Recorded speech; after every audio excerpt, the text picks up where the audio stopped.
Years, much has changed in Vietnam. Some Vietnamese are a little richer, but universally recognized human rights remain elusive for most.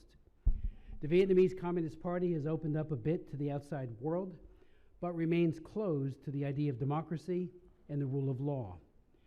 U.S.-Vietnamese relations have warmed because of Vietnam's fears of China's increasing economic power and its incursions into the South China Sea. But human rights improvements have not come from so-called better relations. The administration has included Vietnam, a dictatorship, among several democracies in the Trans-Pacific Partnership, granting potentially lucrative trade benefits to communist leaders.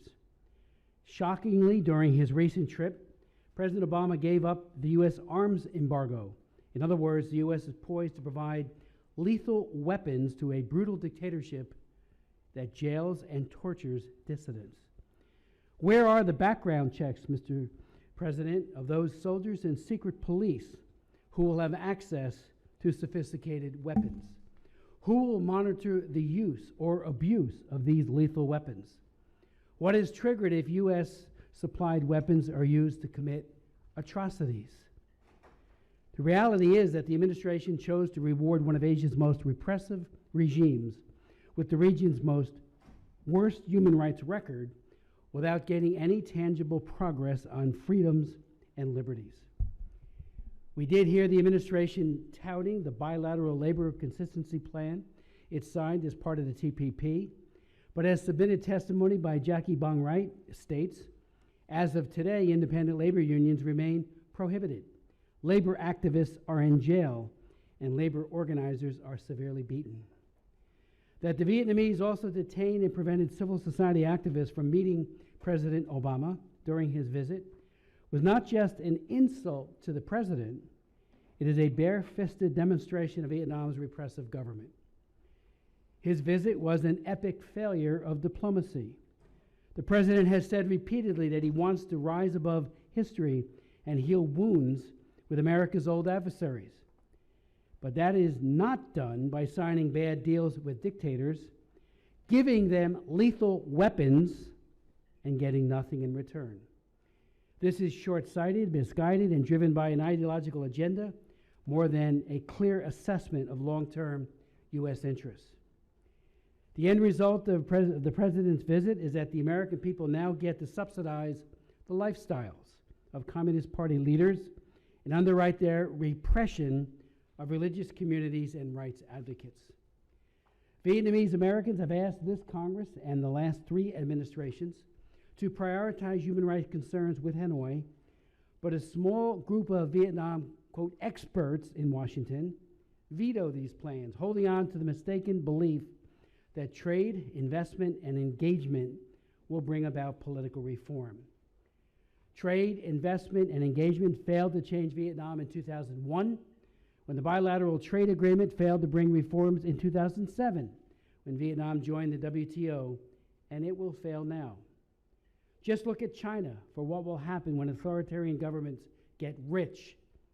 They get the resources they need to expand censorship and repression, to grow their secret police and military capabilities, and above all, to stay in power. The president said famously in his inaugural address that if authoritarian countries would unclench their fist, the U.S. would extend an open hand. But I see no tangible evidence that Vietnam or Cuba or Iran, for that matter, have unclenched their fists. In fact, just the opposite is true. The president seems more interested in photo ops of dictators than standing up for persecuted individuals who share our desire for freedom, democracy, and human rights. This is not smart diplomacy. It is a surrender of U.S. interests and values. Sadly, the president's legacy will be the propping up of a communist old guard when he should be standing with the new generation of freedom advocates in Vietnam. We should stand with the oppressed, not with the oppressor.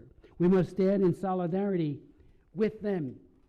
Over 100 prisoners of conscience remain detained in Vietnam, including human rights lawyer Nguyen Van Dai. I met with Nguyen Van Dai in Hanoi in 2005, and his courageous wife, Vu Min Khan, testified at a subcommittee hearing several weeks ago in anticipation of the president's trip. Why did the administration not demand the release of Vu's husband and all of these other prisoners, and to do so in public, to be strong and bold, yet diplomatic? Father Lee was released into house arrest a few months prior to his sentence ending, and this is not a human rights breakthrough. Father Lee went into prison healthy and vigorous, but emerged sickly and broken. I met him years ago when he was under house arrest another time after being released from a long incarceration. He is an amazing Catholic priest, like so many of the leaders of the religious communities, including the Venerable Taekwondo, with whom I also met with he continues to be under pagoda arrest. I have met with a broad spectrum of Vietnam's rights advocates, religious leaders, and young activists, and I know there is a younger generation of Vietnam, 66% of Vietnam is under the age of 40, that looks to U.S. leadership. They want the United States to push for political reforms and universally recognize human rights. They hunger for the type of liberty and a life they see enjoyed by their relatives in New Jersey, California, Virginia, Texas, Louisiana, and in many other parts of this country and around the world, places where the Vietnamese diaspora have migrated and have flourished and have been great citizens. It is for this reason that I am asking and making another push to pass legislation that I've authored known as the Vietnam Human Rights Act. This bill has passed 4 times, only to be blocked in the Senate, first time back in the year 2004. The bipartisan Vietnam Human Rights Act will restore the rights priorities to U.S. policy toward Vietnam and will limit U.S. non-humanitarian assistance that goes to Vietnam until there are concrete human rights protections. The bill also says that Vietnam should be designated as a country of particular concern, CPC, for its religious freedom violations. Just last week, I chaired a hearing, and Dan will remember it well. We had the ambassador at large for the International Religious Freedom Office and the former chairman of the commission, and the commission has made a very strong and consistent appeal to the IRF office to put Vietnam on that CPC category. It had been taken off prematurely during an economic agreement in the false hope that there would be deliverables that never happened. People who came forward, including those who signed Block 8406, a wonderful human rights manifesto, found themselves targeted because they signed on and did so openly in the belief that somehow, after the agreement with the United States, there would be a new era. That era has not happened. We all know that CPC designation worked when it was used by the Bush administration, but again, I believe that the Bush administration lifted it prematurely in anticipation of, but without concrete changes made. The Communist Party is not Vietnam's future. That future lies with the Nguyen Van Duy's and many other advocates of political reform and human rights who seek our freedoms more than our trade.